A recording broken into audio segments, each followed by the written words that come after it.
My husband suddenly starts ranting about how he refuses to be the breadwinner for a housewife, spouting things that make no sense.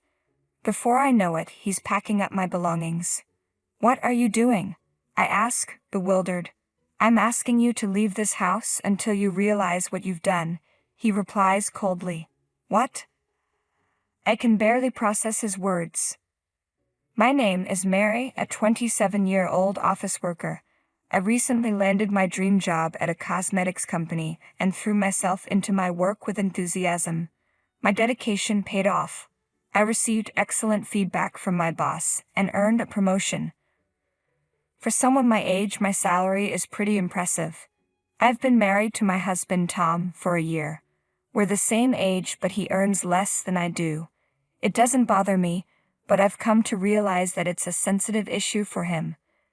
Tom never brings it up directly, but whenever our conversations drift towards work, he quickly changes the subject. I think it reminds him that his salary is lower than mine. He often seems unmotivated about his job, saying, "I don't have a great job, so I've learned to avoid talking about my work too much at home." Despite this, Tom does his share of the housework and is great at cooking and cleaning. He has a gentle nature and we communicate well, so I've always felt that we're a strong couple. But now I'm beginning to wonder if I was the only one who felt that way. One day I wasn't feeling well and experienced severe nausea. Concerned, I went to the hospital and found out I was pregnant. Excited, I immediately shared the news with my husband. He was overjoyed, and seeing his happiness made me even more thrilled. I thought to myself, we're going to build a loving, warm family. Decided to take maternity leave about 6 weeks before my due date, wanting to give myself time to rest since it was my first pregnancy. However, around that time, I noticed a subtle change in my husband's attitude. When he came home one evening, I greeted him with a smile. "Welcome home." He looked at me lounging on the sofa and remarked, relaxing on the sofa again, "Huh, you've got it easy." His tone surprised me. At first, I brushed it off, assuming he was just stressed from work. But as the days passed, his attitude toward me grew colder and more distant. "Hey, where's my dinner?" "Sorry, I'm not feeling well today, so I picked up some pre-made food from the supermarket." "What? You've got to be kidding me. After a long day at work, you're serving me supermarket pre-made food." His sudden outburst caught me off guard, and I was too exhausted to argue. Some days I felt so sick that I could barely do anything. Even the smell of food made me nauseous. On one of those days, I sent my husband a message explaining how I was feeling and asked if he could either cook for himself or grab something to eat. He didn't respond, but I saw that he'd read the message, so I assumed everything was fine. I crawled into bed and fell asleep for a few hours. When I woke up, it was midnight. I got up to go to the bathroom and noticed the light was on in the living room, with voices drifting from inside. Curious, I walked in and was surprised to find that my husband had brought some of his colleagues home with him. "Oh, look, the selfish princess has finally woken up," one of his colleagues said with a smirk. Another added, "Sorry to disturb you." I greeted them politely, but I was shocked. I quickly pulled my husband aside into the hallway. "What's going on? Why would you bring people over this late?" He shrugged. "What's the big deal? We went out for drinks, and when that wasn't enough, I invited them back here. You know I'm pregnant, right?" I said, trying to keep my frustration in check. "So what? I'm not asking you to do anything risky. But could you please consider the impact this is having on my mental health?" "What? You're overreacting. If you had cooked dinner, I wouldn't have needed to go out for drinks with them, so you're the one responsible for me bringing them home." His reasoning made no sense to me. If you have so much energy, why don't you make something to eat and serve it to everyone? "I can't, I'm still feeling sick." "You're just being selfish. You're ruining the fun for everyone. Go back to your bedroom and get some rest." With that, he turned and went back into the living room. I couldn't take it anymore. Frustrated, I decided to move back to my parents' house. I explained the situation to my obstetrician and asked if I could give birth near them. Fortunately, She knew an obstetrician close to my parents' place and promptly provided me with a letter of introduction. I left a note on the table saying, "I'm going home for a while to give birth." My husband immediately started calling and messaging, but I chose to ignore him. About a week later, I received a message from him saying, "I'm sorry.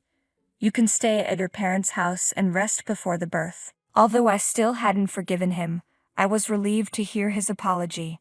I stayed at my parents' house and it made a huge difference. I felt much better. My nausea subsided and my appetite returned.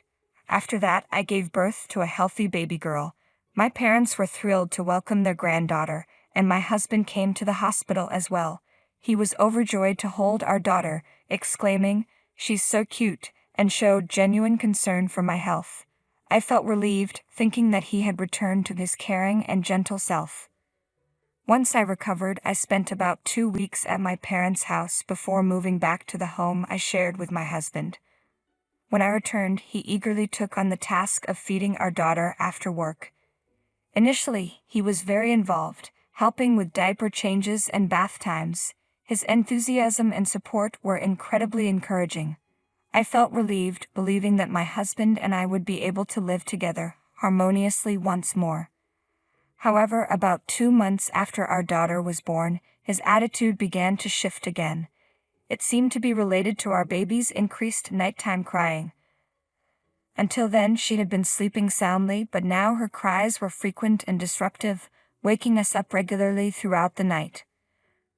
The lack of sleep began to take a toll on my husband, who became increasingly stressed and less supportive with childcare. He even said, "I'll sleep on the couch," and left me to handle everything on my own. Additionally, he started coming home late from work, which only deepened my mistrust and concern about our relationship. Once I saw him acting this way, I began to notice many other things about him. I started expressing my frustration about his lack of involvement in raising our child. My husband appeared increasingly stressed, and one day he made a startling comment. "Who do you think is providing for you?" "What?" I asked, confused. "It's because of me that you're able to stay home and live comfortably. You should show more respect for your husband." I was taken aback. "I appreciate that you were supportive in the beginning, but lately, when our daughter cries, you just brush it off and say, 'Hey, she's crying,' without offering any help." "No, that's not what I'm talking about," he snapped. "What do you mean by silly?" I asked, puzzled. "I'm the boss in this house and you're showing me disrespect." "I don't understand what you're referring to," I said, genuinely confused. "I'm the one who earns the money, so you need to show me more respect." He then began to say things that didn't make sense, like, "I'm not going to be the breadwinner for a housewife." Without warning, he started packing up my belongings. "What are you doing?" I asked, bewildered. "I'm asking you to leave this house until you regret what you've done," he said as he hastily stuffed my clothes into a bag and tried to force me out. "Fine, I'll go. Just let me pack my things myself," I responded, starting to fold my clothes and place them in my bag. Once I was done packing, I picked up my daughter and saw him throw my box out the front door. "Come back when you've had time to reflect on your actions," he said, and then he locked the front door behind him. Left with no other option, I returned to my parents' house. After leaving my daughter in my mother's care, I went to the city office to pick up the divorce papers. The next day, I went back to my husband's house and rang the doorbell.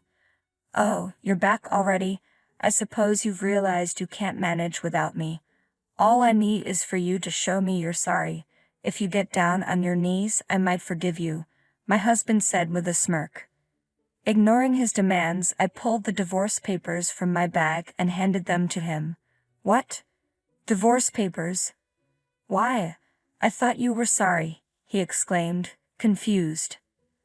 "After everything you've said and done, I have nothing to apologize for. I haven't done anything wrong. I can't stay married to you any longer," I replied firmly.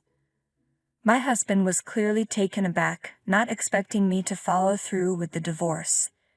He then said something that made little sense. "But you're okay with this. It's going to be tough for you as a single mother. You don't even have a job. How will you support your daughter?" "What are you talking about? I didn't lose my job," I replied. "What? You've been home all this time?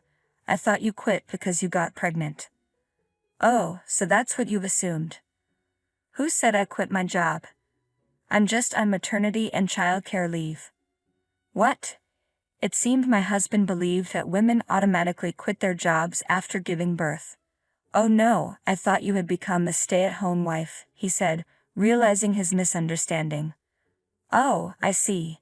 So you thought you could one-up me," I said. My husband's face went pale with shock. It was clear he was deeply hurt. He had always been proud, and when we were both working, my higher income seemed to bother him. I guess he just assumed I had quit my job rather than being on leave. I was thoroughly disgusted by his behavior. Husbands and wives should be equal, I told him. I'm exhausted from dealing with your inferiority complex. I never cared about who made more money. Realizing the gravity of his actions, my husband broke down in tears and pleaded, "I'm sorry. Please don't divorce me." But by then it was too late. I asked him to sign the divorce papers and left the house. We later finalized the divorce through our lawyers. I had recorded my ex-husband's verbal abuse as a precaution, so I was able to use it as evidence to secure alimony for the harassment I endured. Without my income, he couldn't afford the rent on our apartment, so he had to move to a cheaper place. Interestingly, when he brought his colleagues over that night, they had no idea I was pregnant. When they saw my belly, they were all taken aback. After our divorce, rumors spread at his workplace that he'd been dumped by his wife. My ex-husband must be feeling a lot of shame now, and he totally deserves it. Meanwhile, I took maternity leave and returned to work, now living at my parents' house. They've been incredibly supportive as I balance work and raising my child. Although my marriage didn't work out, I'm happier than ever thanks to the fulfilling work I love and the joy on my daughter's face. I'm committed to my career and excited to watch my daughter grow up. Thank you for watching. If you enjoyed this, please subscribe to the channel. See you in the next video.